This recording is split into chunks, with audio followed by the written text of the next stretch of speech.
Bonsoir à tous et bienvenue dans cette édition. Au sommaire, élection législative, dernière ligne droite avant le premier tour prévu dimanche prochain.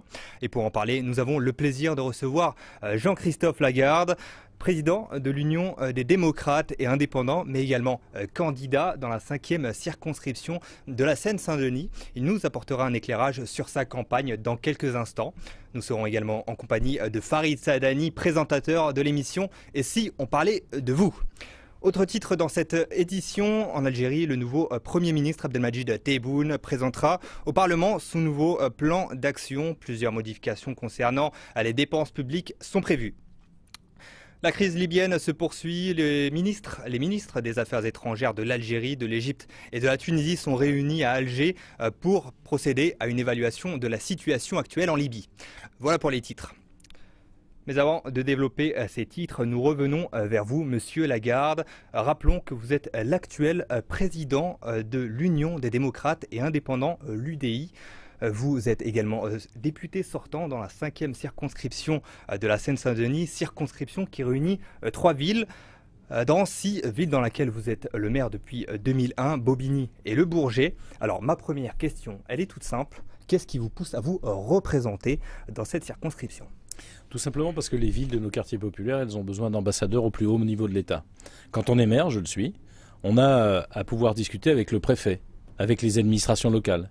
Mais quand il y a des choses importantes, il faut passer par les ministères, il faut passer par le Premier ministre et parfois par le Président de la République. Vous savez, par exemple, si au Bourget, dans ma circonscription, Eurocopter, 1000 emplois ont été sauvés et ne sont pas partis en Allemagne, ça s'est réglé dans le bureau du Président de la République. J'étais député et j'ai réussi à sauver. Quand on a besoin d'installer un scanner, comme on l'a fait à Drancy, bien on a besoin d'aller jusqu'au ministre de la Santé. C'est pas le préfet qui décide de ça. Et le maire, il n'a pas accès à quelqu'un d'autre, il n'a pas accès au ministre. Les ministres, quand vous êtes député, ils ne peuvent pas vous échapper. Dans la cité de l'Étoile à Bobigny, à un moment donné, il y a eu un classement comme monument historique de cette cité qui devait connaître une rénovation urbaine. Il n'y a pas pu avoir de rénovation urbaine parce que, évidemment, ça coûtait beaucoup plus cher. Je suis allé chercher 29 millions d'euros dans le ministère de la Ville, au ministère de la Ville à l'époque, pour permettre que les gens puissent avoir cette rénovation urbaine et que ça vive mieux. En réalité, le député, ça doit être le VRP, le représentant, l'ambassadeur, en direction du sommet de l'État. Et c'est plus important dans des quartiers populaires comme les nôtres, parce que on souffre déjà tellement de discrimination, d'abandon, du fait que les gens qui décident n'habitent pas chez nous, souvent ne nous connaissent pas, qu'il y a besoin d'aller taper haut dans les hauteurs de l'État pour obtenir la justice, l'égalité, ce à quoi en réalité nous devrions avoir droit naturellement. Alors, quelles sont selon vous les priorités dans cette circonscription pour les années à venir ? La première priorité, c'est d'abord la desserte en transport en commun. Pour pouvoir étudier, pour pouvoir travailler, pour pouvoir se rendre à ses loisirs, on a besoin de transport en commun. Et avec le schéma du Grand Paris, là aussi j'ai beaucoup travaillé, d'abord avec le président de la République Nicolas Sarkozy, puis avec les ministres qui ont succédé, pour que nous soyons dans la carte. Le Bourget va devenir un des principaux pôle de transport en commun dans les 10 ans à venir. Il y aura autant de moyens de transport au Bourget qu'à Châtelet-Les-Halles. Rendez-vous compte. Bobigny, la capacité de desservir l'hôpital Avicenne, qui sert d'ailleurs très au-delà de ma circonscription, parce que c'est un hôpital majeur, de se rendre à la préfecture, d'aller de banlieue à banlieue sans passer par Paris. Première priorité des transports et vérifier que tout va être accompli. Deuxième chose, on le saura le 13 septembre, si les Jeux Olympiques sont attribués à Paris 2024, au Bourget, il y aura à la fois 10 000 journalistes du monde entier qui vont venir s'installer, il faut construire les infrastructures, etc. Et puis des compétitions sportives. C'est dès maintenant qu'il faut définir les formations qui sont nécessaires pour que nous sachions avoir des jeunes qui vont participer à l'accueil des JO, qui auront ça dans leur CV. Pour pouvoir trouver du boulot, c'est vachement bien derrière. Mais aussi définir comment ces infrastructures sont utiles au territoire, pas seulement les 3 semaines des JO, mais le reste du temps. Et puis la rénovation urbaine. Il y a un plan de rénovation urbaine qui concerne des milliers et des milliers, près de 10 000 habitants dans ma circonscription. C'est la cité Gaston Rouleau à Drancy, c'est la cité de l'Abreuvoir à Drancy et Bobigny, de Paul-et-Loire, de Chemin Vert, de Salvador Allende, bref, des quartiers entiers qui ont été laissés à l'abandon et pour lesquels il faut aller chercher de l'argent au niveau de l'État. Et vous savez quoi ? La première rénovation urbaine, dont beaucoup ont vu les circonstances et les améliorations, il y avait 40 milliards d'euros qui avaient été mis sur la table par mon ami Jean-Louis Borloo. Cette fois-ci, il n'y a que 6 milliards. Il faut se battre 6 fois plus pour obtenir l'argent qui nous est dû, pour qu'on puisse retrouver des logements de taille normale, des logements qui permettent de construire sa vie, d'avoir des enfants qui font les devoirs à la maison, des quartiers qui sont ouverts et pas des ghettos fermés.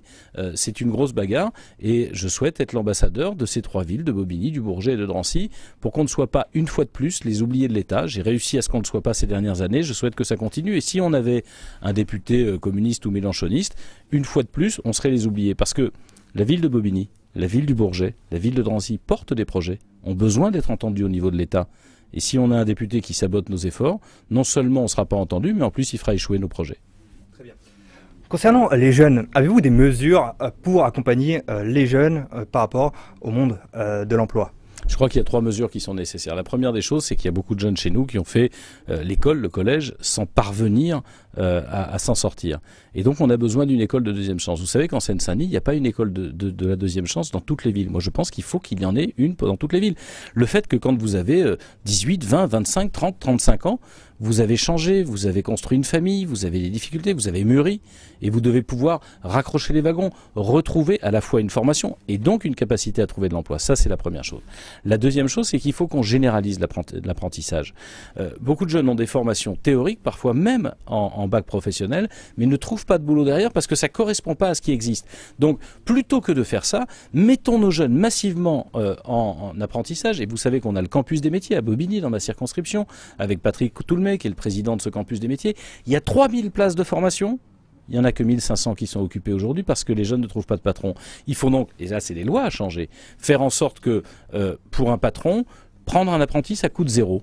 Ça coûte 0 parce que ça permet simplement à un jeune, pendant 18 mois, 24 mois, 36 mois, de trouver, entre guillemets, la façon dont on travaille, comme on travaille dans toutes les entreprises, et du coup d'être embauché facilement derrière. Vous savez, regardez, en Allemagne, il y a 3 fois plus de jeunes qui sont en apprentissage, il y en a 3 fois moins qui sont au chômage. Et la dernière chose, je pense qu'il faut qu'on lutte contre les discriminations. On sait bien que chez nous, on est victime d'abord de la discrimination spatiale, géographique. On est dans le 93, ce que certains appellent le 9-3, moi j'appelle ça la Seine-Saint-Denis, parce qu'on est un département normal, on dit pas le 7-5, on dit pas le 1-3, c'est un département qui est souvent stigmatisé, montré du doigt. Or, parce que vous venez de Seine-Saint-Denis, on risque de pas vous donner du boulot. Première chose, il faut lutter contre cette discrimination. Et en plus, il y a la discrimination ethnique, la discrimination de l'origine, de la couleur, du prénom. Et je suis pour qu'on multiplie à la fois ce qu'on appelle le testing, c'est-à-dire d'envoyer les mêmes CV avec un prénom plus occidental, un prénom plus oriental, et qu'on regarde si effectivement il y a discrimination et qu'on sanctionne les discriminations, qu'on multiplie les CV anonymes pour permettre justement qu'on juge les gens sur leur capacité et pas sur ce qu'ils sont. La République, en réalité, elle doit proposer à chacun de pouvoir construire sa vie en fonction de ses efforts et de ses talents, pas en fonction de son nom ou de sa couleur de peau. Très bien. Farid Sadani, je me tourne vers vous. Je crois que vous avez plusieurs questions à poser à Jean-Christophe Lagarde. C'est à vous. Oui, alors Jean-Christophe Lagarde, bonsoir. Le 11 et le 18 juin donc 2017, les électeurs et les électrices, donc selon leur sensibilité, auront donc à faire leur choix. Tout d'abord entre 2 types de candidatures. Parmi les principales figures, donc d'abord celle de terrain, comme d'ailleurs la vôtre, Monsieur Lagarde, préparée de longue date avec votre expérience, et puis celles les plus opportunistes, portées par le marketing du renouveau. Vu le nombre évidemment de certaines circonscriptions, allant de 10 voire jusqu'à 26 candidats par circonscription, que pensez-vous de cet appel d'air, de toutes ces têtes, je dirais nouvelles, qui viennent et qui surfent sur ce renouveau? Que pensez-vous justement de ces candidatures comme ça qui fleurissent sur l'ensemble du territoire? Je trouve ça assez lamentable parce qu'en réalité, on voit qu'il y a 3 catégories. Les gens ne le savent pas, mais quand vous votez pour un candidat aux élections législatives, l'État va financer son parti politique pendant plusieurs années à hauteur du nombre de voix qu'il aura eu. Et il y a des tas de candidats qu'on n'a jamais vus, qu'on ne reverra jamais, qui viennent là juste pour faire de l'argent, pas pour défendre les gens. Et moi, je suis un élu ancré dans mon territoire, j'y ai grandi, j'y construis ma famille, je gère ce territoire depuis un certain temps, je le défends, comme je l'ai expliqué. Je trouve ça lamentable. Venir pour se faire de l'argent sur le dos des gens, au lieu de venir défendre les gens. Il y a une deuxième catégorie de candidats, en tout cas dans ma circonscription, qui sont les girouettes. Ceux qui hier étaient pour certains à droite, voire au centre, puis sont passés chez Hollande, puis maintenant ils sont chez Macron, ou ils sont partis chez Mélenchon. Bref, ils vont là où la mode les pousse. C'est des gens qui croient en rien. Et quand vous êtes à l'Assemblée nationale et qu'il y a des débats, il y a besoin de gens qui croient dans ce qu'ils font. Pas de gens qui font semblant. Parce que ceux qui étaient hier quelque part et qui aujourd'hui se retrouvent chez Macron et Mélenchon parce que c'est un peu plus la mode, vous les retrouvez demain chez Le Pen ou chez Laguillet. Ils s'en foutent. Ce qui compte, c'est eux. C'est pas les électeurs, c'est pas les habitants, c'est pas faire progresser la vie. D'ailleurs, il y a qu'à regarder, dans leur campagne, ils disent pas grand-chose. Et finalement, dans ma circonscription, en dehors de moi, et vous voyez, je veux pas être sectaire, vous avez le candidat communiste qui est conseiller départemental de Bobigny, qui s'appelle Monsieur Sadi.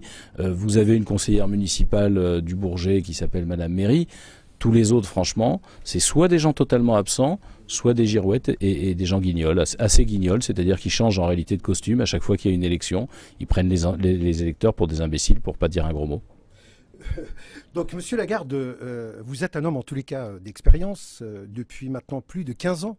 Vous êtes maire et député maire de la ville de Drancy. Vous avez fait énormément pour votre ville, énormément, puisque vous venez de le rappeler il y a quelques instants, donc sur ce territoire de la circonscription au niveau du Bourget. Et vous avez rappelé également les atouts que la ville de Bobigny, la ville, je dirais, capitale de la Seine-Saint-Denis, qui peut jouer un rôle assez important. Dont, je dirais, si vous êtes réélu le 18 juin au soir, puisque nous sommes dans une république et une organisation qui est à 2 tours pour ces échéances électorales, sur quel axe allez-vous réellement mettre l'accent dans cette nouvelle législature à venir entre 2017 et 2022 ? Alors d'abord, si vous me le permettez, c'est vrai que le scrutin est à 2 tours, mais c'est au premier tour en réalité que les jeux sont quasiment faits. Les gens qui se disent, je me disperse, je m'amuse au premier tour, puis on verra être sérieux au deuxième tour, ils se trompent parce que la condition de l'élection, elle est créée au premier tour. Deuxième chose, sur quoi ? Je le disais à l'instant. D'abord, sur le développement de l'emploi. Nous sommes dans un territoire qui a des potentiels économiques, parce qu'il y a du terrain disponible, il y a des friches industrielles à reconvertir, il y a ce qu'il y a autour de l'aéroport du Bourget qui peut permettre de développer, mais il y a 3 conditions à ça. La première, c'est qu'il y ait les transports qui arrivent, parce que vous ne faites pas venir une entreprise si elle voit qu'elle n'est pas accessible à ses salariés et accessible naturellement à ses clients. La deuxième condition, c'est qu'on puisse offrir des conditions d'accueil, c'est-à-dire de formation, pour les gens qui sont sur le territoire. Regardez ce qui s'est passé à Saint-Denis. Il y a des milliers d'emplois qui sont arrivés, mais ce n'est pas les gens d'ici qui en profitent. Si on veut accueillir des entreprises, il faut offrir aussi la capacité. Vous savez, quelque chose me choque depuis des années, et je continue à me battre là-dessus. À Roissy-Charles de Gaulle, il y a 100 000 emplois liés au métier de l'aérien. À l'aéroport du Bourget, premier aéroport d'affaires en Europe, il y a plus de 10 000 emplois. C'est 110 000 emplois dans un département d'1 500 000 habitants liés au métier de l'aérien. Il n'y a pas une formation au métier de l'aérien dans notre territoire. Et je me bats notamment pour qu'on ait un lycée des métiers de l'aérien permettant à nos jeunes de se préparer à ces métiers qui sont sur les pistes pour entretenir les avions, qui sont sur les hangars, qui sont sur la sécurité, qui sont sur l'accueil international. Bref, on a la chance en plus d'avoir un département où il y a énormément de diversité et on accueille le monde entier. Mais on ne se prépare pas à le faire et on ne donne pas à ces jeunes la possibilité de le faire.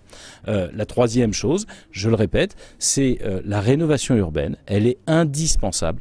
Vous ne pouvez pas construire la réussite des familles, la réussite des enfants qui doit être dans nos quartiers populaires, la priorité absolue. On vit parfois difficilement, mais on doit au moins avoir le droit d'espérer que ces enfants vivront mieux que nous.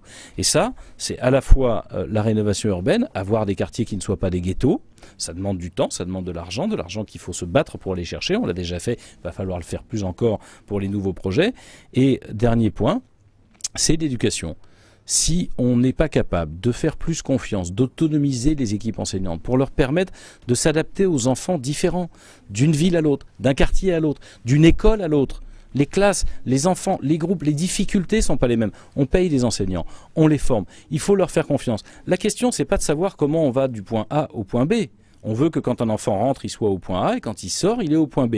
Si on le fait comme ça, si on le fait par en dessous, si on le fait en ligne droite ou en zigzag, c'est pas grave. La question, c'est comment on amène cet enfant. Et ça veut dire, deuxième chose, qu'il faut qu'on individualise beaucoup plus les enseignements, beaucoup plus, pour faire en sorte que les enfants qui avancent moins vite que les autres, c'est à peu près un enfant sur 5, on puisse les accompagner. Si on les laisse tomber toute leur vie, ils seront en échec et ils seront une charge pour la société. Ils ne pourront pas construire leur vie et ils coûteront aux autres. Si on fait en sorte qu'on investisse socialement et éducativement dès le départ, eh bien ça sera des moteurs pour la société, comme vous et moi. Je pense également, par rapport, vous venez de mettre l'accent à la fois sur l'emploi, l'éducation, il y a d'autres thématiques, je pense, qui sont assez importantes que beaucoup de nos concitoyens soulèvent à travers, je dirais, je pense, ce qu'ils ont manifesté lors des présidentielles, et qui sont la problématique d'abord, évidemment, du logement, qui est un point fort aujourd'hui, je dirais pour la majorité de nos Français qui vivent dans les grandes agglomérations telles que la nôtre sur Paris, la région parisienne, mais également tout ce qui est lié à la sécurité. Pensez-vous qu'aujourd'hui, la Seine-Saint-Denis est assez dotée en matière de sécurité et en matière de réponses qui peuvent être apportées parce qu'à chaque fois qu'on voit un nouveau président, on voit un nouveau ministre arriver, on fait des promesses, ils font des promesses et puis derrière, il n'y a plus rien. Vous, en tant que député, que pensez-vous justement de ces thématiques qui me semblent assez importantes et particulièrement que vous connaissez très très bien, monsieur Lagarde, autant que d'abord évidemment que député, mais également autant que président de l'UDI? Alors évidemment, sur la sécurité, évidemment qu'on n'a pas les effectifs suffisants. C'est même un scandale d'inégalité, de discrimination des habitants de la Seine-Saint-Denis. Est-ce que vous savez qu'il y a 4 fois plus de policiers à Paris qu'il n'y en a en Seine-Saint-Denis? Et on ne peut pas dire que la Seine-Saint-Denis est un département plus sûr que Paris. Donc au nom de quoi les habitants de Paris auraient plus de droits à la sécurité que les habitants de Seine-Saint-Denis? Est-ce que vous savez par exemple qu'au tribunal de Bobigny, on a tellement peu de magistrats que les affaires traînent énormément? C'est vrai pour les délinquances des adultes, c'est pire pour la délinquance des mineurs. Quand un mineur fait une bêtise et qu'il passe devant un juge 12, 15, 18 mois derrière, il ne sait même plus la bêtise qu'il a faite. Parfois il en a fait d'autres entre-temps. Donc soit on met les moyens, on ne peut pas concentrer toutes les difficultés sociales dans un département comme le nôtre et pas mettre les moyens qui sont en face. C'est vrai pour la police, c'est vrai pour la justice, c'est vrai pour les enseignants aussi. On doit être traité différemment des autres parce qu'on a concentré des difficultés qu'on ne trouve pas ailleurs. Et sur la police, pardon de cette réflexion, mais je me souviens de Claude Barthelone qui nous expliquait il y a 4 ans qu'il manquait 400 policiers en Seine-Saint-Denis. Depuis, il y en a 400 de moins, donc ça veut dire qu'il en manque 800, et je pense qu'il en manque un peu plus que ça. Si on veut de la police de proximité, on a besoin de plus de policiers, et l'État ne doit pas nous traiter comme si on était dans le département de la Corrèze ou dans le 16e arrondissement de Paris. Deuxième chose, les magistrats sont nécessaires parce que ça ne sert à rien d'avoir des policiers si vous n'avez pas des magistrats pour traiter les dossiers, et il n'y a pas que pour la sécurité. Est-ce que vous savez par exemple qu'il y a 1 an, on s'est battu pour obtenir des moyens exceptionnels pour le tribunal de Bobigny parce qu'il avait énormément de retard. Ce sont des moyens provisoires, il va falloir qu'ils deviennent permanents. À l'époque, il faut demander aux bâtonniers de Seine-Saint-Denis, il faut demander au président du tribunal de grande instance. Quand vous aviez malheureusement une rupture familiale, que vous étiez en train de divorcer, il fallait plus d'1 an pour demander le rendez-vous, pas pour divorcer, pour demander le premier rendez-vous qui vous permettait de dire que vous vouliez divorcer. Pendant ce temps-là, des gens vivent ensemble, pendant ce temps-là, c'est la crise familiale, pendant ce temps-là, les enfants assistent à tout ça. On ne peut pas être traité comme ça. Ça, c'est pour la partie justice et police que vous évoquiez. La partie logement, c'est absolument évident. On a à la fois besoin, je crois, de changer des lois sur le logement social parce que habitent dans le logement social des gens qui pourraient habiter dans le privé. Il faut arrêter de faire en sorte que des gens qui gagnent trop d'argent pour vivre en HLM, qui pourraient vivre dans le privé, prennent la place de ceux qui n'ont pas les moyens de vivre ailleurs. Voilà, moi je dis les choses très clairement. Quand on a la chance de bien gagner sa vie, on ne doit pas vivre dans le logement social pour bien se payer des vacances pendant qu'il y a des gens qui sont mal logés dans des taudis. C'est aussi clair que ça. Et la deuxième chose, c'est qu'il faut qu'on multiplie évidemment la capacité à construire.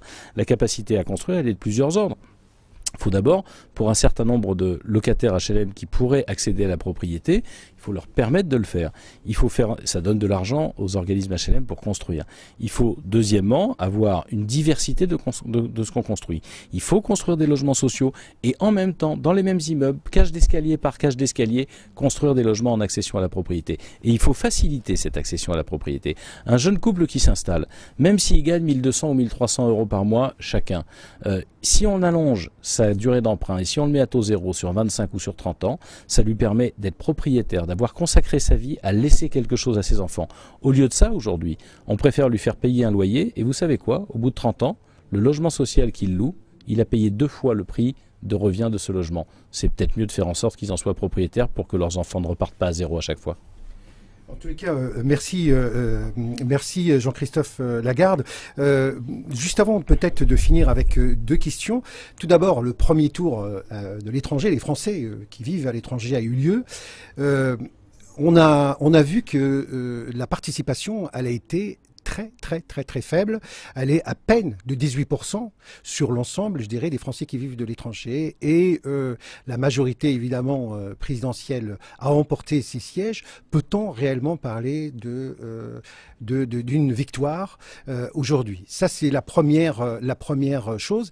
La deuxième, concernant toujours dans les sondages qui sont donnés, le dernier sondage, on parle d'un tsunami entre 385 voire 450 députés qui voudraient dire est-ce que la démocratie n'est pas malade quelque part à entendre tous ces ces sondages tout en prenant précaution car un sondage n'a jamais démontré réellement la réalité, mais il y a quand même interrogation aujourd'hui pour l'avenir, je dirais, de notre démocratie, à la fois dans la prise de décision au niveau national dans cette nouvelle assemblée et à la fois, je dirais, d'avoir un contre-pouvoir dans ce pays qui permet d'avoir cet équilibre et d'avancer, je dirais, dans l'intérêt national à la fois interne mais également vis-à-vis de l'Europe et voire même au-delà. Avant que notre démocratie soit malade, je crois que l'élection présidentielle d'une part et l'élection législative qui est en cours le montrent, mais c'est surtout l'échec des politiques publiques qui, depuis 35 ans, ne parviennent pas à réduire le chômage, ne parviennent pas à reconstruire une éducation nationale qui soit un ascenseur social, ne parviennent pas à réduire notre dette qu'on est en train de laisser à nos enfants de façon totalement irresponsable. On leur refile nos factures, on ne paye pas ce qu'on consomme nous, ni en santé, ni à l'école, ni en sécurité, et on leur demande de payer. Comment paieront-ils leur propre vie, eux, puisqu'ils devront payer la nôtre par la lâcheté qui a été la nôtre au cours de ces dernières années? C'est ça la crise politique, d'abord et avant tout. Ensuite, je veux répondre à ce que vous disiez sur les Français de l'étranger avant de revenir sur l'enjeu des élections législatives au niveau national. Sur les élections des Français de l'étranger, vous savez, c'est un scrutin très particulier. Il n'existe que depuis 2012. Il y avait déjà très peu de participants. Il y a la même participation, moins de 10%. Et finalement, ces Français-là, ils n'ont pas les mêmes soucis que nous. Quand on parle, et quand M. Macron veut réformer peut-être brutalement le Code du travail, ça ne les concerne pas parce qu'ils ne sont pas sous notre Code du travail. Quand il dit je vais augmenter la CSG, ça ne les concerne pas, ils ne sont pas soumis à la CSG. Donc évidemment, ils ne votent pas du tout en fonction des mêmes critères que nous, ils ont des problèmes particuliers. Avant 2012, c'était des sénateurs qui représentaient les Français de l'étranger. Aujourd'hui, il y a des députés, et c'est vrai que chacun de ces députés, c'était le cas en 2012, ce sera le cas en 2017, représente très peu de Français, en tout cas beaucoup moins qu'un député qui est élu en métropole ou en Outre-mer. Moi, je suis pour qu'il y ait des députés des Français de l'étranger, peut-être un peu moins qu'aujourd'hui, et je crois qu'on devrait les élire à la proportionnelle sur l'ensemble du monde, parce que vous avez des circonscriptions qui sont, je crois de mémoire, la Belgique et le Danemark. Bon, ça c'est à peu près cohérent. Et il y a une circonscription qui part de Russie et qui va jusqu'en Australie. Comment voulez-vous espérer être député et représenter les gens, les connaître, en plus même avec la diversité des problèmes qui sont les leurs? Ça n'a pas grand sens. Donc je préfère qu'on ait une représentation peut-être de 6, 7, 8 députés qui représentent les Français de l'étranger, mais qu'on les élise à la proportionnelle, parce que là, la représentativité par circonscription, elle n'est pas terrible. Pour terminer, sur l'enjeu des élections législatives, il est très simple et vous avez raison. Emmanuel Macron a emporté 24% des voix au premier tour et heureusement, nous sommes très nombreux à avoir fait barrage contre Marine Le Pen, à l'exception de M. Mélenchon, et je pense que ces candidats devraient être sanctionnés, en tout cas dans notre département de Seine-Saint-Denis, qui a fait barrage à Marine Le Pen, pendant que Mélenchon a été un type absolument irresponsable, quand l'essentiel était en jeu. Moi, je ne suis pas d'accord surtout avec M. Macron, et je recommandais même à M. Mélenchon le droit d'être en désaccord surtout avec M. Macron. Mais il n'avait pas le droit de jouer avec le feu, et ceux qui ont le culot de se présenter sous son étiquette et de mettre sa photo devraient réfléchir quand ils se baladent dans la rue et qu'ils croisent les habitants de ce département à leur diversité, à leurs origines, à leurs convictions républicaines. Ils devraient réfléchir, ils devraient baisser la tête. Et en tout cas, s'ils ne baissent pas la tête, c'est par les urnes que les électeurs peuvent leur faire baisser la tête. L'enjeu, il est très simple. M. Macron veut tous les pouvoirs. En Marche est un parti politique comme les autres. Le pouvoir absolu dans un parti unique, on a déjà essayé. En 2002, en 2007, en 2012, c'était Chirac, c'était Sarkozy, c'était Hollande. Aucun de ces trois présidents de la République n'était des imbéciles. Mais quand vous concentrez tout le pouvoir à l'intérieur d'un parti politique, d'abord vous empêchez ce parti de discuter avec les autres, d'échanger avec les partis, avec les associations. Et donc vous créez un système de parti unique que certains pays connaissent bien et ils savent ce que ça veut dire. Ça veut dire qu'il n'y a plus réellement de contre-pouvoir, mais surtout de discussion. Donc la société n'est plus écoutée. Et si ce n'est pas le cas à l'Assemblée nationale, si le débat n'a pas lieu à l'Assemblée nationale, c'est dans la rue qu'il aura lieu. C'est d'ailleurs le rêve de M. Mélenchon et de Mme Le Pen. Et la deuxième chose, c'est que du coup, vous mettez dans ce parti politique tous les débats. Ça veut dire comment on reconstruit l'éducation ? Comment on rend les Français égaux devant les retraites? Comment on fait en sorte d'améliorer le pouvoir d'achat, de réduire notre dette, de baisser la fiscalité? C'est plus avec les autres qu'on discute, c'est dans ce parti. Sauf que ce parti, c'est pas devenu un parti, c'est devenu une cour. Tous ces députés, s'il y en a demain 450, ils vont être dépendants entièrement du président de la République. Donc ils attendront des bénéfices du président de la République, jamais ils lui diront la vérité. Et Emmanuel Macron, qui est un homme responsable, avec lequel moi je peux travailler, en tout cas, dès que ce qu'il dit sert la France, dès que les réformes qu'il proposera seront équitables. Des efforts, il y en a à faire, mais il faut qu'ils soient équitablement répartis. Il va devenir sourd et aveugle, c'est un piège pour lui, hein.